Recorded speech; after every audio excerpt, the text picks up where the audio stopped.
कांग्रेस हर चुनाव में गरीब गरीब गरीब गरीब गरीब गरीब गरीब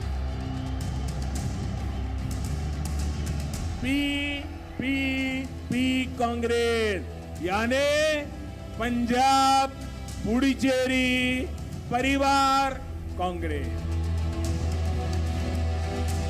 कांग्रेस और जेडीएस नूरा कुश्ती कर रहे हैं।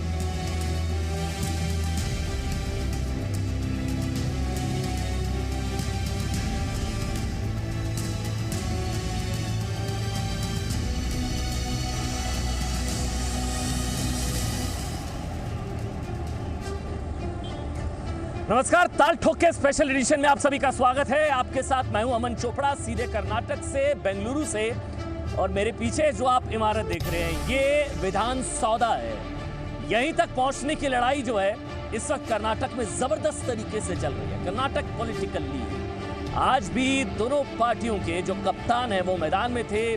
आप बता दें कि आज सैटरडे है, तो इस लिहाज से आज सियासत का सुपर सैटरडे साबित हुआ कर्नाटक के सियासी रण में, क्योंकि ताबड़तोड़ रैलियां की गई हैं प्रधानमंत्री नरेंद्र मोदी की तरफ से। अमित शाह वहां पर मैसूरू में रोड शो कर रहे हैं, राहुल गांधी भी वहां पर बताया जा रहा है रैली कर रहे हैं। जबरदस्त तरीके से नैरेटिव सेट करने की कोशिश की गई, लेकिन सारी लड़ाई यहीं तक पहुंचने की है, कर्नाटक की विधान सौदा। और देखिए शाम के 6 बज चुके हैं। आज 5 तारीख है, 10 तारीख को शाम 5 बजे चुनाव प्रचार खत्म हो जाएगा। इस लिहाज से अगर कहा जाए तो 5 दिन का खेल बाकी है, सिर्फ 5 दिन का खेल बाकी, और उसके बाद तस्वीर और तकदीर बदलने वाली है, क्योंकि इन चुनावों के जरिए देश की दशा और दिशा तय होने वाली है कर्नाटक की। लेकिन आज आपको बता दें, करप्शन को लेकर, भ्रष्टाचार को लेकर जबरदस्त हमला किया गया प्रधानमंत्री नरेंद्र मोदी की तरफ से राहुल गांधी पर, कांग्रेस पार्टी पर। यह कहा गया कि कर्नाटका को एटीएम बनाकर रख दिया कांग्रेस पार्टी ने। तमाम चुनाव हारने के बाद भी कांग्रेस पार्टी इतनी नहीं घबराई जितना कर्नाटक चुनाव हारने की वजह से घबराती नजर आ रही है कि कहीं हार ना जाए, क्योंकि खर्चा पानी बंद हो जाएगा। ये कहा गया कि पूरी कांग्रेस पार्टी का जो खर्चा है वो कर्नाटक से चल रहा है, और एक टैंक है जिसके जरिए सारा पैसा कर्नाटक को लूटा जा रहा है और सीधा दिल्ली पहुंच रहा है। तो खर्चा पानी बंद हो जाएगा अगर कर्नाटक चुनाव हार गई कांग्रेस। पीपीपी मॉडल का भी जिक्र किया प्रधानमंत्री ने, कहा कि कांग्रेस पार्टी हार गई कर्नाटक में, उसके बाद पीपीपी पार्टी कहलाएगी, पंजाब पुडुचेरी और परिवार पार्टी। हालांकि सिद्धारमैया की तरफ से जवाब दिया गया, कुछ ही सेकंड्स के अंदर ट्वीट किया गया सिद्धारमैया की तरफ से। उन्होंने कहा ये पीपीपी जो है ना, for the people, of the people, by the people हमने सुना था, लेकिन इसको अलग तरीके से परिभाषित कर दिया गया। जेडीएस को लेकर कांग्रेस जेडीएस की जुगलबंदी का जिक्र किया कि नूरा कुश्ती हो रही है, सियासी नूरा कुश्ती। तमाम बड़े सवाल क्या क्या रहने वाले, एक बार जल्दी से उस पर नजर डाल लेते हैं। सबसे बड़ा सवाल ताल ठोके में आज का पहला ये कि कर्नाटक चुनाव के बाद क्या कांग्रेस का खर्चा पानी बंद हो जाएगा, जो जिक्र प्रधानमंत्री नरेंद्र मोदी ने किया। दूसरा बड़ा सवाल ये कि कांग्रेस के लिए क्या कर्नाटक एटीएम है क्या। तीसरा बड़ा सवाल, मोदी के मठ योग से कर्नाटक में क्या राजतिलक होने जा रहा है बीजेपी का। चौथा बड़ा सवाल जिसका जिक्र आज बताया जा रहा है कि 22 सीटों पर बीएसपी चुनाव लड़ रही है, तो इस लिहाज से क्या मायावती की मदद से कांग्रेस का खेल बिगाड़ेंगे देवेगौड़ा, क्योंकि नुकसान कांग्रेस पार्टी को ही होगा। किसानों का मसीहा साबित कर कर्नाटक में मिलेगी जीत, क्योंकि हर पार्टी अपने आप को किसानों का मसीहा साबित करने की कोशिश की जा रही है, सिर्फ यहां तक पहुंचने के लिए, विधान सौदा तक पहुंचने के लिए। चर्चा की शुरुआत, उससे पहले बयानों की बौछार। भारत माता की, भारत माता की।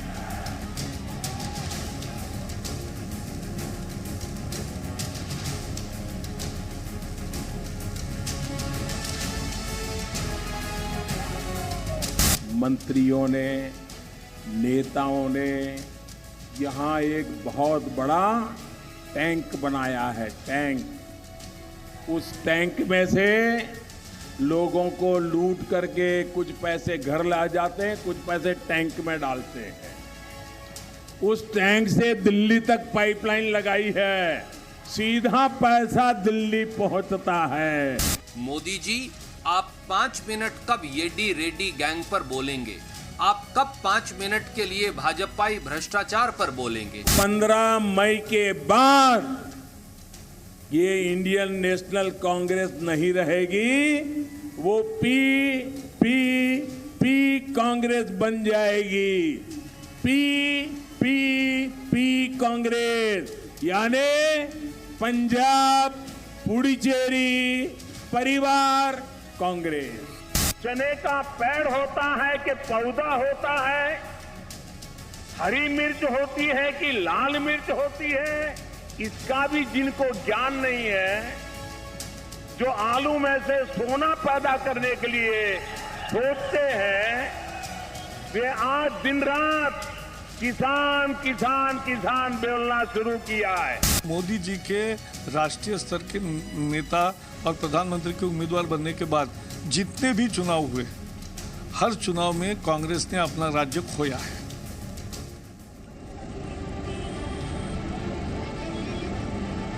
चलिए चर्चा की शुरुआत करते हैं। आज का नैरेटिव एक तरीके से करप्शन पर सेट करने की कोशिश की गई है। 5 दिन का खेल बाकी है। चर्चा की शुरुआत शहनवाज हुसैन भारतीय जनता पार्टी के प्रवक्ता मेरे साथ जुड़ चुके हैं, वो बीजेपी का पक्ष रखेंगे। शहनवाज साहब आपका स्वागत है। इसके अलावा मेरे साथ दिनेश शर्मा जुड़ चुके हैं, बताया जा रहा है, जो कि कांग्रेस समर्थक है और कांग्रेस पार्टी का पक्ष यहाँ पर रखेंगे। दिनेश शर्मा साहब आपका स्वागत। निनाद सेठ राजनीतिक विश्लेषक, पॉलिटिकल एनालिस्ट। निनाद सेठ साहब आपका स्वागत। मेरे साथ टी आर रामचंद्रन, जो कि सीनियर जर्नलिस्ट हैं, पत्रकारिता में 4 दशकों का 40 सालों का अनुभव है, दक्षिण की राजनीति को करीब से समझते हैं। आपका स्वागत है टी आर रामचंद्रन साहब।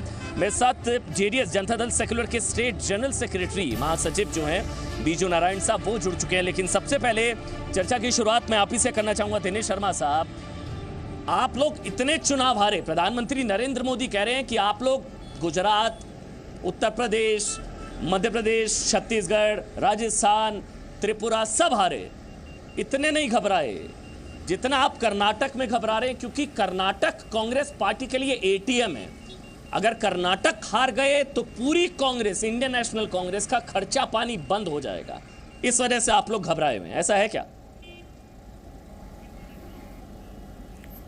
देखिए अमन जी, आप देख रहे हैं, इनकी घबराहट आपको दिख रही है। आज जहां पर प्रधानमंत्री नरेंद्र मोदी कई दिनों से डेरा डाले हुए हैं, वहीं इनके स्टार प्रचारक योगी जी वहां बैठे हैं, कितने मंत्री वहां पे इन्होंने उतारे हुए हैं। इनकी घबराहट इसी बात से पता लग रही है कि कांग्रेस वहां पे जीत रही है, तो इसलिए हमें घबराने की कोई जरूरत नहीं। और देखिए, हार जीत एक डेमोक्रेसी का पार्ट होता है। बीजेपी 60 साल तक हारती रही थी, आज हार हार के सत्ता में आ गई, इसलिए उनका अहंकार उनके सिर चढ़ चढ़ के बोल रहा है।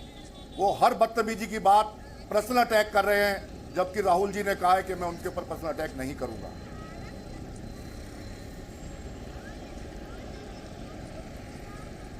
ठीक है दिनेश शर्मा जी, लेकिन आपकी बातों से मुझे क्यों आभास हो रहा है कि आप भी हार मान चुके हैं। आप कह रहे हैं कि लोकतंत्र में हार जीत लगी रहती है, आप तो पहले ही सरेंडर कर रहे हैं। अभी तो मैंने चर्चा की शुरुआत करी है, आप कह रहे हैं कि लोकतंत्र में हार जीत लगी रहती है।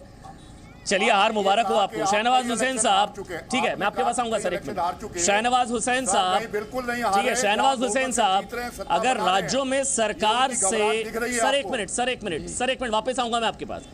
शहनवाज हुसैन साहब, अगर राज्यों में सरकार से तिजोरियां भरती हैं या खाली होती हैं, तो आपकी तो 20-20 राज्यों में सरकार है, आप भी तिजोरियां भर रहे हैं क्या? देखिए, हमारी जहाँ सरकारें हैं वह सुशासन है, भ्रष्टाचार मुक्त हमने शासन दिया है। केंद्र में या राज्य में कांग्रेस ने एक भी आरोप हम पर नहीं लगाया है। हम ये मानते हैं कि कांग्रेस सिर्फ ये जान रही है कि इस चुनाव के अंदर कर्नाटक दांव पे नहीं है, कांग्रेस दांव पर है। कर्नाटक के अंदर कांग्रेस पार्टी के लिए वही एक बड़ा राज्य है और जहाँ से पूरी कांग्रेस पार्टी चल रही है। इसलिए आप देखेंगे कि राहुल गांधी बहुत ज़्यादा चिंतित नज़र आते हैं, बहुत ज़्यादा मेहनत करते हुए नज़र आते हैं और उनके पास सवालों का जवाब नहीं है। हमने तो उनसे नहीं कहा कि हम पर दया कीजिए, कृपा कीजिए, प्रधानमंत्री के बारे में मत बोलिए। आपके पास प्रधानमंत्री के खिलाफ बोलने के लिए कुछ है ही नहीं। प्रधानमंत्री जो सवाल उठाते हैं, उन सवालों का जवाब आपके पास नहीं है। आपकी टीम बैठकर एक ट्वीट बनाती है, ट्वीट करते हैं और आप प्रधानमंत्री के सवालों का जवाब नहीं देते, बल्कि बहुत उच्च आदर्श स्थापित करने की बात करते हैं। आप कहते हैं वो प्रधानमंत्री हम नहीं बोलेंगे। क्यों नहीं बोलेंगे वो हम जानते हैं, क्योंकि आपके पास कोई मुद्दा नहीं है। दूसरी बात यह है कि कांग्रेस पार्टी पूरी तरह हताश और निराश है। कांग्रेस पार्टी के जो समर्थक बैठे हैं, आपने देखा कि बातचीत में ही वो हार मानते हुए दिख रहे हैं। कांग्रेस पार्टी के नेता को लगता है कि जिस ताकत से जनता नरेंद्र मोदी जी की सभा में आ रही है, पहले तो अमित शाह जी की सभा और येदियुरप्पा जी की सभा में जो अपार भीड़ आई, अमित शाह जी की रोड शो में जो भीड़ आई, उससे कांग्रेस ठीक है सर, ठीक है शहनवाज जी, ठीक है सर। प्रधानमंत्री ये तो आपके लिए भी कहा जा सकता है ना, कांग्रेस पार्टी ये कह रही है कि घबराहट बीजेपी के अंदर भी नजर आ रही है, इसलिए घबराहट आप लोगों के अंदर भी नजर आ रही है, इसलिए पूरी की पूरी फौज आप लोगों ने उतार दी है। बताया जा रहा है कि 15 रैलियां करनी थी, अब 21 रैलियां करेंगे प्रधानमंत्री नरेंद्र मोदी। अमन जी, तो घबराहट ये भी कहा जा सकता है ना, पूरी फौज आपने भी उतार दी है। ठीक है सर, ठीक है सर, एक मिनट। निनाद सेठ पॉलिटिकल एनालिस्ट सर, एक बार मैं सबके पास जाऊंगा, उसके बाद डिबेट ओपन होगी। निनाद सेठ साहब, घबराहट है नहीं सर, एक मिनट, अरे डिमांड है प्रधानमंत्री निनाद सेठ, देखिए सर एक मिनट सर, सभा होती है। ठीक है सर, ठीक है सर, देखिए निनाद सेठ साहब, ये कहा जा रहा है कि वोट बंदी के जरिए नोटबंदी हो जाएगी 15 तारीख को कांग्रेस पार्टी की। देखिए 15 तारीख किसकी नोटबंदी होगी, किसकी वोटबंदी होगी, अगर आप बता दें। देखिए बहुत दिलचस्प इलेक्शन है। यहाँ पे सबसे बड़ी बात यह है कि अगर आप कर्नाटक घूमे हैं लेटली तो आपको लगा होगा कि कोई वेव नहीं है, किसी की तरफ कोई वेव नहीं है। तो एक खुला सा मैदान है, एक इंटरेस्टिंग मैच है। इसमें 3 चीज़ें ज़रूरी है। कोस्टल कर्नाटका किस तरह वोट करता है, उससे शायद बहुत फ़र्क पड़ेगा। पिछली बार कांग्रेस ने वहाँ पे बाजी मारी थी, इस बार थोड़ी कांग्रेस डामाडोल लग रही है। वहाँ प्राइम मिनिस्टर की जो आखिरी कुछ दिनों की जो रैली है उससे बड़ा फ़र्क पड़ता है। Karnataka is not use to this kind of rallying. इस तरह का प्रचार उन्होंने देखा नहीं कि जहाँ वो कन्नडा में कह रहे हैं कि हमारे लिए वोट कीजिए, अपना पूरी जी जान प्राइम मिनिस्टर खुद लगा रहे हैं। मेरे ख्याल से उससे वोट पड़ेगा। जो गुजरात में भी पड़ा था, हमने देखा था कि लास्ट ओवर्स में जैसे अगर क्रिकेट की परिभाषा में कहा जाए धोनी खेलते हैं, उस तरह से आके उन्होंने कहा है। तीसरी बात, यहाँ आरएसएस पहली बार काफ़ी संगठित रूप से बीजेपी को जिताने की कोशिश कर रही है। पॉलिटिकल वायलेंस हुआ था पिछले कुछ सालों में, उसका भी एक असर पड़ेगा। मुझे लगता है एक आखिरी बात मैं ज़रूर कहना चाहूँगा कि ठीक है, ये कंसोलिडेशन वोकल लीगा वोट जो है वो कांग्रेस से अब अलग तरफ जा रहा है। देखना ये होगा कि क्या वोट का लिंगायत डिवीजन सचमुच इतना बड़ा होता है जितना कांग्रेस होप कर रही है। अगर नहीं हुआ तो कांग्रेस के लिए मुश्किल पड़ेगी।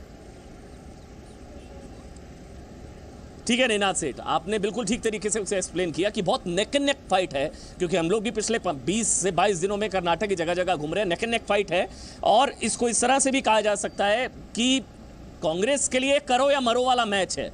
इसलिए शायद प्रधानमंत्री ने पीपीपी कहा कि ये मैच गया अगर कांग्रेस के हाथ से डू और डाई, तो कांग्रेस के पास रह जाएगा पंजाब, पुडुचेरी और एक और राज्य। और जनरल इलेक्शन में टी आर रामचंद्रन साहब, एक second, general election T R Ramachandran साहब, ये आज की तमाम रैलियों में करप्शन का नैरेटिव सेट करने की कोशिश की गई है, सिद्धारमैया के जरिए भी और प्रधानमंत्री नरेंद्र मोदी के जरिए भी, जिसमें कहा गया कि वोटबंदी के जरिए नोटबंदी हो जाएगी, तिजोरियां भरी जा रही हैं। करप्शन एक नैरेटिव है क्या?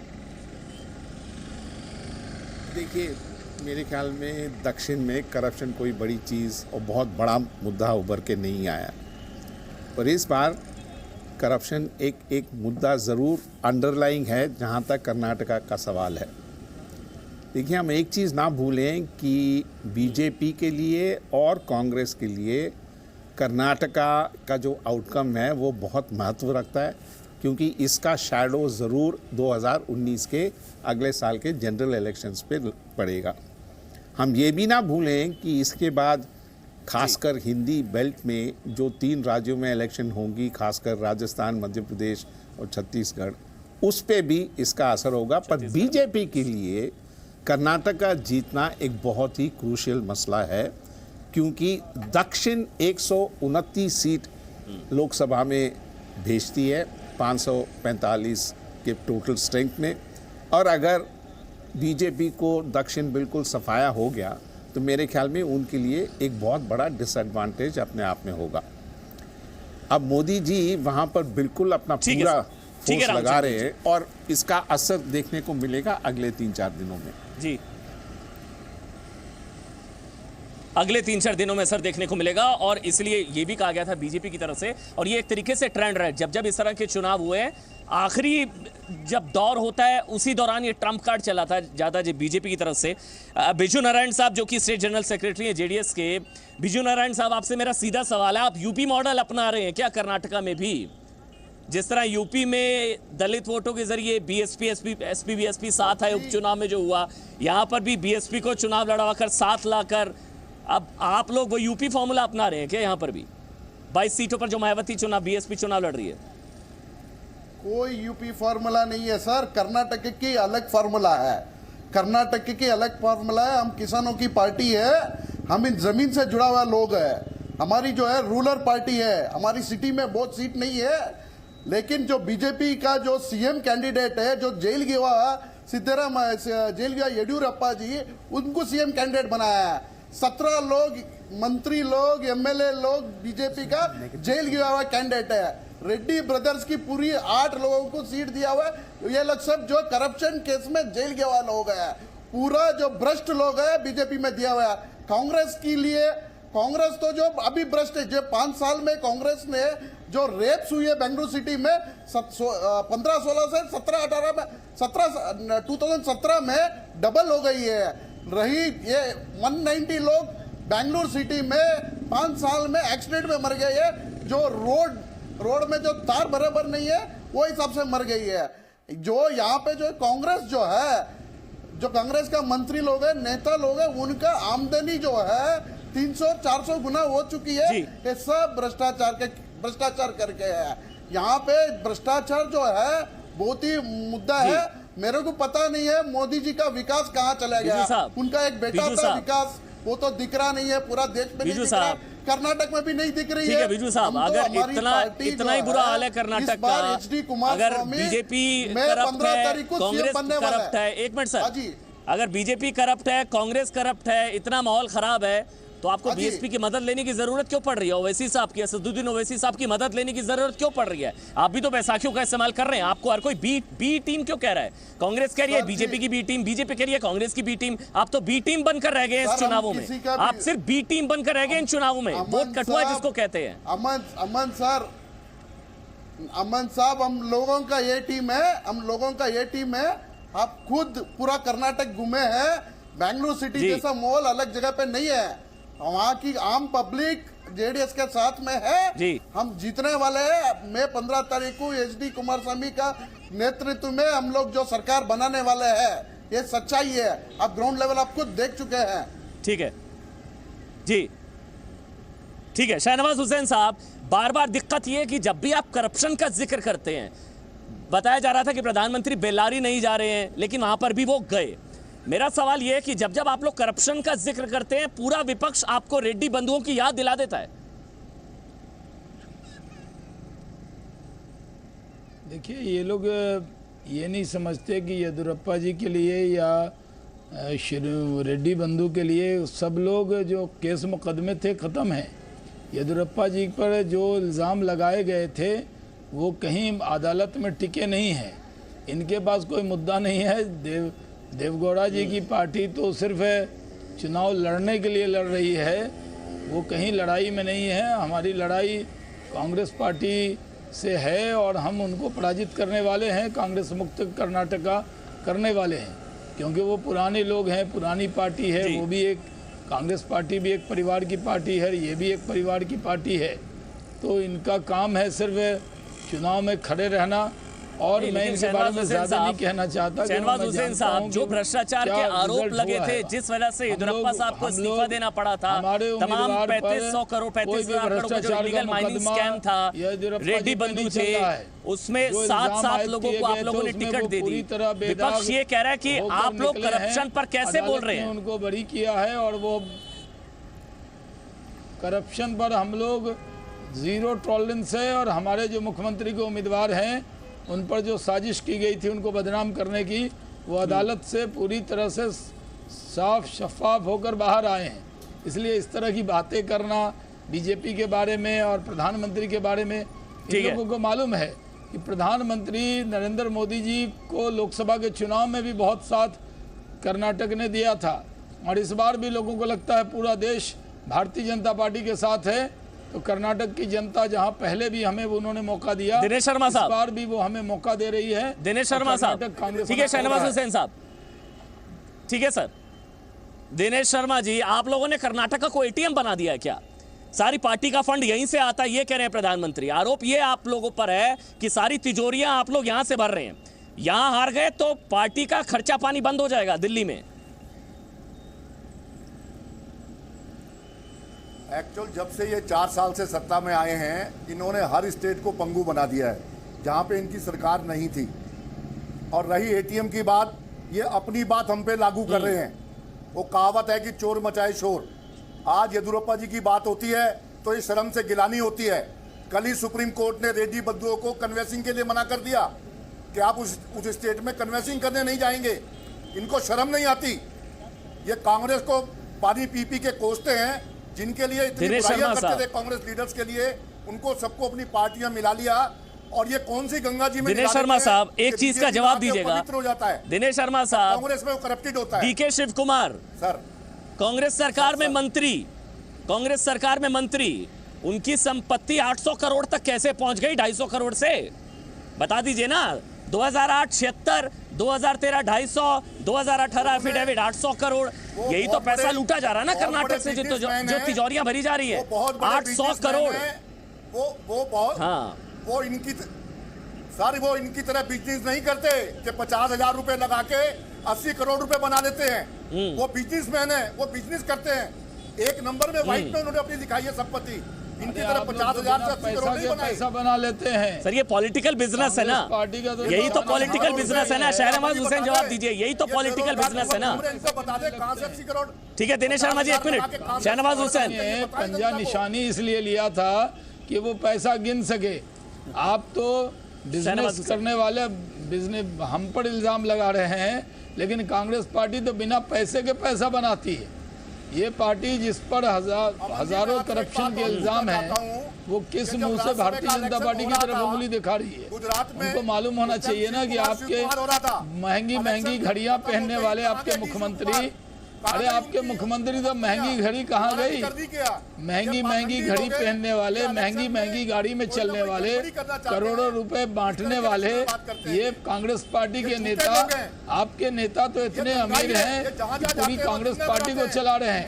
चिंता ये नहीं है सरकार बनाने की। प्रधानमंत्री ने सही कहा कि एटीएम जो आपका है वो बंद होने वाला है, तो वोट बंदी होगी और नोटबंदी भी हो जाएगी।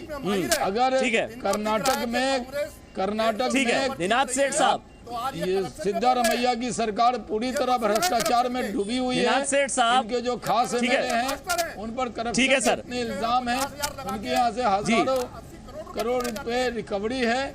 और एक मिनट, ठीक है शहनवाज हुसैन साहब, ठीक है सर, एक मिनट। दिनेश शर्मा जी, एक मिनट, मुझे आगे भी जाना है। ठीक है सर, रहे थे इनको। निनाद सेठ साहब, ठीक है सर, ठीक है। शहनवाज हुसैन जी, एक मिनट, ठीक है। निनाद सेठ साहब, सीधा सवाल आपसे ये है, क्योंकि इसकी जो धमक है वो 2019 में भी सुनाई देगी। बिल्कुल, यहाँ जिसकी नोटबंदी हुई, जिसकी वोट बंदी हुई, उसका अकाउंट भी सीज हो जाएगा 2019 में। ये एक बड़ा हाई स्टेक्स इलेक्शन है, पर मैं कहूंगा कि राहुल गांधी के लिए स्टेक्स थोड़े हायर हैं, क्योंकि इस इलेक्शन में अगर कांग्रेस जीतती है तो वो एक ग्लू बन सकती है बाकी के ऑपोजिशन को साथ लाने में 2019 में। पर अगर हारती है तो बाकी के ऑपोजिशन हिचकिचाएंगे कि क्या हम कांग्रेस के साथ जाएं, और कोई भी वायबल ऑल्टरनेटिव अगर पैन एशियन करना है तो बिना कांग्रेस के हो नहीं सकता। तो मेरे ख्याल से प्राइम मिनिस्टर और बीजेपी के लिए इतना नुकसान नहीं होगा हारने से, जितना कांग्रेस को हो सकता है हारने से। हालांकि स्टेक्स दोनों के लिए काफ़ी हाई हैं, और आने वाले 3 जो इलेक्शंस हैं, छत्तीसगढ़, राजस्थान और मध्य प्रदेश के, उसमें भी इनका फर्क पड़ेगा।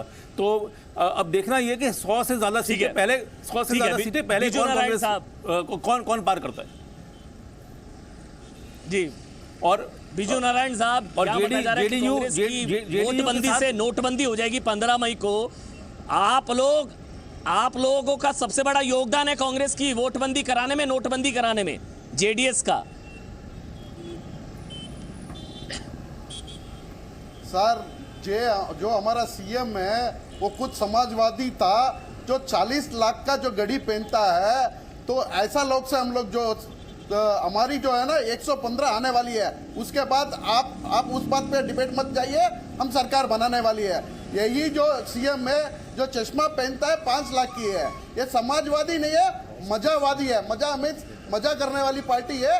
इनकी जो है एटीएम बंद हो जाएगी, पूरे साउथ इंडिया से कांग्रेस और बीजेपी दोनों बाहर निकलेगी। इसकी आप पक्के लिख के रख लीजिए। रही है हमारी शाहनुजान हुसैन साहब को बता देता हूँ, वो पार्टी चेंज कर ले वे, क्योंकि जो बीजेपी में है एक भी मुसलमान को टिकट नहीं दिया है। इसका मतलब ये शाहनवाज साहब को भी आगे टिकट नहीं मिलने वाली है। उसको बोलिए अरे तो मुसलमान को टिकट देने वाले लोग कौन सही है? मुसलमान को आप कॉर्नर कर रहे हैं। वैसे से समझौता करने से कितना टिकट देने से क्या मुसलमान आप कॉर्नर कर रहे हैं। देवगौड़ा जी मुसलमान है, हिंदू लोग आप क्या मुसलमान सीएम बनाने वाले हैं क्या? आप ऐलान कर दीजिए कि कुमार स्वामी या देवगौड़ा जी की पार्टी में कोई मुसलमान का नाम भी सुना है क्या आज तक? आप पार्टी चेंज कर लीजिए। आपकी पार्टी में किसी मुस्लिम नेता का नाम भी है? ये पिता पुत्र की पार्टी है और उसमें कहां बीच में मुसलमान आ गया? आपका क्या मतलब मुसलमानों से? आपका क्या लेने देना? आप तो भारतीय जनता पार्टी से समझौता किया था। हमारा पार्टी आज आप बीजेपी बीजेपी के साथ सत्ता का मजा लिया था कि नहीं लिया था? आप मजाबादी नहीं है क्या? सिद्धारमैया कौन है? महंगी खरीदे जब आपकी पार्टी में थे कि नहीं? आप ही के पार्टी में थे ना सिद्धारमैया? और आप लोग का क्या मतलब है? नरेंद्र मोदी सबका साथ सबके विकास के रास्ते पे चल रहे हैं क्या? बीजू साहब हमें पार्टी, अरे हम बीजू साहब पार्टी में पैदा हुए, इस पार्टी में रहेंगे। बीजू साहब आपके सलाह की कोई जरूरत नहीं है। शहनवाज हुसैन जी 1 मिनट। 30 साल 32 साल हो गए इस पार्टी में। हम लोग दल बदलू लोग नहीं हैं। हम लोग पूरे देश को साथ लेकर चलते हैं, सबका साथ सबके विकास में यकीन रखते हैं। बीजू साहब एक चीज का जवाब दीजिएगा। 1 मिनट शहनवाज हुसैन साहब, 1 मिनट शहनवाज हुसैन जी, 1 minute. Biju Narayan 1 minute, 1 minute sir, 1 minute. मैं आप दोनों को रोक रहा हूं सर, 1 मिनट। बीजू नारायण देखिए, बीजू नारायण साहब 1 मिनट। शहनवाज हुसैन 1 मिनट। बीजू नारायण साहब, आप भी जानते हैं कि हम लोग कर्नाटक में, मैं आपसे भी मिला था, हम लगातार कर्नाटक में घूम रहे हैं। कर्नाटक के लोग ये कह रहे हैं कि बी टीम को वोट क्यों दिया जाए, जो जीतने वाली नहीं है, जो कांग्रेस की बी टीम या बीजेपी की बी टीम है, जो बी टीम बनकर रह गई है, उसको वोट क्यों दिया जाए? आप लोग सिर्फ वोट कटुआ की भूमिका में है यहाँ पर कर्नाटक में। सर जी मैं बोल रहा हूं बीजेपी 50 के नीचे आने वाली है।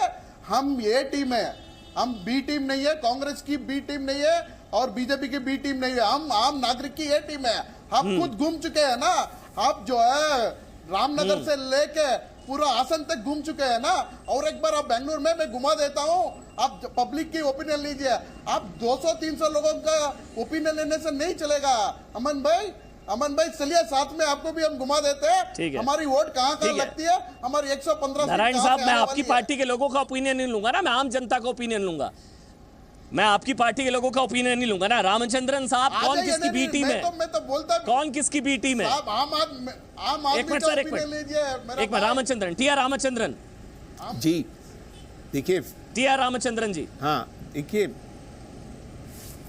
दो जो मेन कंटेंडर्स हैं कर्नाटका में वो है बीजेपी और कांग्रेस पार्टी। कांग्रेस इस वक्त सत्ता में है और जेडीएस उल्टा भी खड़े हो जाए तो अपने आप में मेजॉरिटी नहीं ला सकती, ये सबको मालूम है। और देवेगौड़ा साहब ने आज एक इंटरव्यू दिया हिंदुस्तान टाइम्स में जहां उन्होंने गिनाया है कि कितने सीट की वो उम्मीद करती है। और जेडीएस का गठबंधन है बीएसपी के साथ और उन्होंने कहा है कि बीएसपी को ज़्यादा से ज़्यादा 1-2 सीट या 5 सीट मिल सकती हैं। देखिए, बट अगर त्रिशंकु विधानसभा उभर के आएगा जिसकी उम्मीदें लोग रख रहे हैं, तो मेरे ख्याल में जेडीएस का रोल बड़ा क्रूशियल होगा। वो किस तरफ जाएंगे या क्या उनकी नीति रहेगी, उस पर काफ़ी प्रश्न चिन्ह इस वक्त लगा हुआ है। कुछ दिन पहले बीजेपी ने इनकी प्रशंसा की, खासकर मिस्टर देवेगौड़ा की, पर वो सब अब ख़त्म हो गया। अब तो उन पे वो वार कर रहे हैं वहाँ पर। तो आखिरकार देखना पड़ेगा कि अगर जेडीएस जितने भी सीट ले आए, उनके जो यहाँ पर प्रतिनिधित्व हैं, वो तो कह रहे हैं कि उनको अपने आप में 115 सीट मिल जाएंगी। क्या देखिए, इलेक्शन में ये सब चलता है। कोई कहेगा कि हमको इससे भी ज़्यादा मिल सकता है। रामचंद्रन जी, दिनेश शर्मा साहब, ये भी कहा गया प्रधानमंत्री की तरफ से और ये भी कहा गया यहाँ पर भी कि कांग्रेस और जेडीएस की भी नूरा कुश्ती है, ये दिखावे की नूरा कुश्ती है। एक्चुअल क्या है चोपड़ा जी, ये अपनी बात हम पे डाल रहे हैं। ये जो वहां कर रहे हैं ये दूसरे पे डाल देते हैं। आप प्रधानमंत्री जी की बात छोड़ दीजिए। कांग्रेस अपने दम पे सत्ता में आएगी और 125 से 150 सीट लेके आएगी, ये हम आपको विश्वास दिला रहे हैं। कर्नाटक की जनता कांग्रेस के साथ है। एक चीज का जवाब दीजिएगा। कर्नाटक की जनता को दिनेश शर्मा साहब, बीजेपी की तरह हम बदतमीजी अगर नहीं ऐसा करते। नहीं है, चलिए मैं यहाँ की बात करता हूँ, मैं यहीं की बात करता हूँ। दिनेश शर्मा साहब, हम लोग बेंगलुरु में है ना, मैं बेंगलुरु में हूँ ना। बेंगलुरु में जेडीएस और कांग्रेस बेंगलोर कॉर्पोरेशन में मिले कि नहीं? दोनों का गठबंधन है बेंगलोर कॉर्पोरेशन में या नहीं? म्युनिसिपल कॉर्पोरेशन में एक का मेयर, एक का डिप्टी मेयर, यहां तो मिल गए ना आप लोग।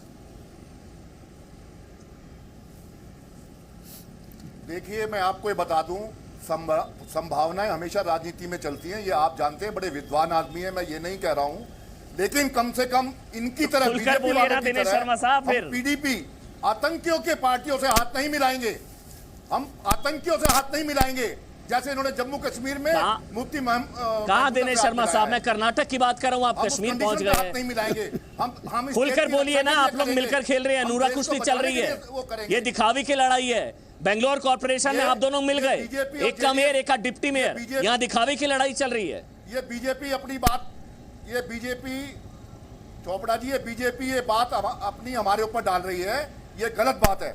हम अपने बूथे इलेक्शन जीतेंगे, हमें किसी की जरूरत नहीं है। सर कॉर्पोरेशन में आप लोग हैं या नहीं है? सर दिनेश शर्मा साहब, कांग्रेस जेडीएस कॉर्पोरेशन में साथ है ना, फिर कहां से बीजेपी की बात आ गई? शहनवाज हुसैन साहब, चोरों डकैतों की पार्टी है, जिनके सीएम रहते हुए, सर जिनके सीएम रहते हुए वो जेल चले गए, वो बीजेपी को देख चुकी है। वाणी संयम रखिए, वाणी संयम रखिए। कैसे खाया है देश वाले लुटेरों की पार्टी कौन है, पंजा निशान क्यों रखा है, ये देश को मालूम है। बीजेपी और ये लुटेरे कौन है कह दूंगा तो आप तो कांग्रेस के नेता भी नहीं हैं, समर्थक बनकर आए हैं, इसलिए थोड़ा बोलते वक्त में हिंदी के शब्दकोश अच्छे से रखिए और इस तरह की भाषा को मत बोलिए, जनता नाराज होगी। कर्नाटक में और सीटें घट जाएगी आपके डिबेट से, आपके डिबेट से कांग्रेस का और नुकसान होने वाला है। शहनवाज हुसैन साहब, जेडीएस मदद तो आप ही की कर रही है ना, जिस तरह इन चुनावों में 5 दिन का खेल बाकी है, जेडीएस मदद तो आप ही की कर रही है ना। जान रहे हैं कि कांग्रेस पार्टी नहीं तो हमारी क्या मदद करेगी, हम तो जानते हैं कि ये लोग वहां हंग असेंबली लाना चाहते हैं, कोई हंग असेंबली नहीं आएगी, स्पष्ट बहुमत की सरकार, भारतीय जनता पार्टी की सरकार बनेगी येदियुरप्पा जी के नेतृत्व में। इन लोगों ने कोशिश की वहां लिंगायत समाज को बांटने की, फेल हो गए, फ्लॉप हो गए। इनको मालूम हो गया कि येदियुरप्पा जी को रोकने के लिए ये जुगाड़ कर रहे थे, सारा जुगाड़ इनका फेल हो गया। वहां की जनता येदियुरप्पा जी के साथ है, येदियुरप्पा जी की सभा में जिस तरह से उत्साह दिखता है, ये लोग निराश हो जाते हैं, इसलिए इस तरह की भाषा बोल रहे हैं। कांग्रेस पार्टी को अब तो झंडा जो मिलता था कर्नाटक से वो भी बंद होने वाला है, इसलिए निराशा है। इसलिए अभी ठीक है सर, एक मिनट वेट कीजिए। ठीक है सर, ठीक है, एक मिनट दिनेश शर्मा जी, शहनवाज हुसैन साहब एक मिनट। निनाद सेठ मैं आपसे जानना चाहूंगा, ये कर्नाटक का चुनाव जो है, जो नैरेटिव सेट हो रहा है, ये सीएम वर्सेस पीएम हो रहा है। यहाँ पर एक तरफ प्रधानमंत्री हैं और एक तरफ सिद्धारमैया, ये सीएम वर्सेस पीएम होता जा रहा है कर्नाटक का चुनाव। सिद्धारमैया ने अपने आप को इस तरह से पोजीशन किया है कि मैं कर्नाटक की वॉइस हूं और बीजेपी को प्राइम मिनिस्टर को इतनी ज़्यादा फील्ड करना पड़ा है। इसका मतलब ये है कि उनका जो लोकल सीएम कैंडिडेट है वो इतने स्ट्रांग नहीं है। पर मैं कहूँगा कि 3 मुद्दे जो हम ज़्यादा डिस्कस नहीं करते वो एक्चुअली रियल मुद्दे हैं। पहला मुद्दा है सिंचाई का मुद्दा। किसान बहुत तकलीफ में है पिछले 5 साल से कर्नाटक में, और ये सिंचाई का जो ऐलान हुआ है वो किस तरह से लोग लेते हैं उसके ऊपर डिपेंड करेगा कि इलेक्शन में जब वो वोट करने जाते हैं उसका क्या आउटकम होगा।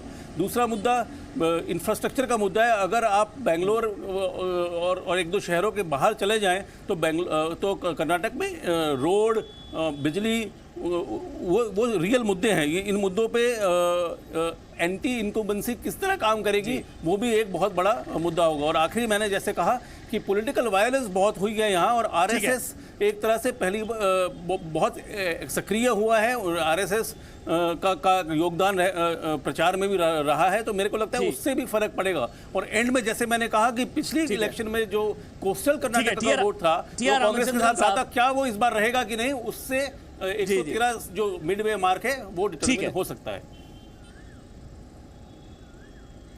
टी.आर. रामचंद्रन साहब, ये यहाँ पर कर्नाटक में 80 के दशक से लेकर अब तक 40 साल लगभग सत्ता की अदला बदली का इतिहास रहा है। एक पार्टी फिर अगली पार्टी फिर अगली पार्टी फिर अगली, सत्ता की अदला बदली का इतिहास रहा है। अगर एक आधा बार को छोड़ दिया जाए तो ये इतिहास बदलना कांग्रेस पार्टी के लिए वाकई बड़ी चुनौती होने जा रही है इस बार। देखिए, चुनौती तो है, क्योंकि उनके लिए भी ये सर्वाइवल बन जाता है। और जैसे आपने कहा, पिछले 25-30 साल से वही सरकार दूसरी बार कर्नाटका में रिपीट नहीं हुई। और दूसरी चीज़ जो देखा है, जो सरकार में कर्नाटका में चुन के आती है, वो सरकार नई दिल्ली में नहीं आती। तो इनके कुछ दुविधा भी हैं, पर अगर ये कर्नाटका हार गए तो मेरे ख्याल में इनकी मुश्किलातें बढ़ेंगी, कम नहीं होंगी। पर अगर एक त्रिशंकु विधानसभा बन गया तो मेरे ख्याल में तो जेडीएस का रोल मेरे ख्याल में बहुत महत्व रखेगा। ये दूसरी बात है कि कुछ राजनीतिक दल उनको तोड़ फोड़ करने की कोशिश करेंगे और उनके एमएलएस को अपनी तरफ ले जाके अपना नंबर्स बढ़ाने की कोशिश करेंगे।